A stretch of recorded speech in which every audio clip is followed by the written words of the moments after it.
Floodwaters have surged through several coastal towns in southwest England, leaving transport disrupted and businesses forced to close. Strong winds combined with huge waves and an already high tide sent water crashing over sea walls. In a moment, we'll hear from the Environment Agency Chairman, Lord Smith, who says it will be too expensive to defend many areas like this in the future. First, here's our weather presenter, Liam Dutton. Liam Dutton, we have had the storm, so why is it still stormy? Well, John, again, it's all down to the jet stream at the moment. It's zipping across the Atlantic 5 miles up in the sky. The arrows there representing the jet stream.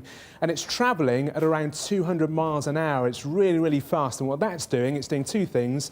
It's spawning these huge, vigorous storms, developing them quickly and frequently.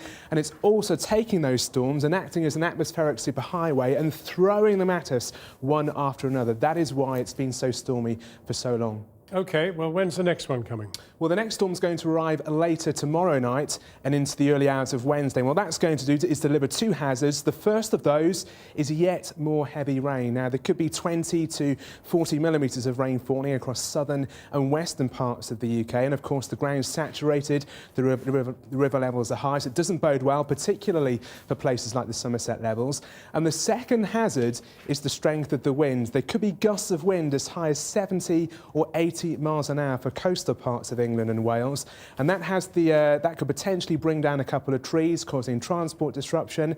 And also, those strong winds combined with high tides could give a risk of coastal flooding again, particularly for southern and western coasts of the UK. Those are the areas that the Environment Agency are most concerned about. So it's certainly one to watch in the coming days.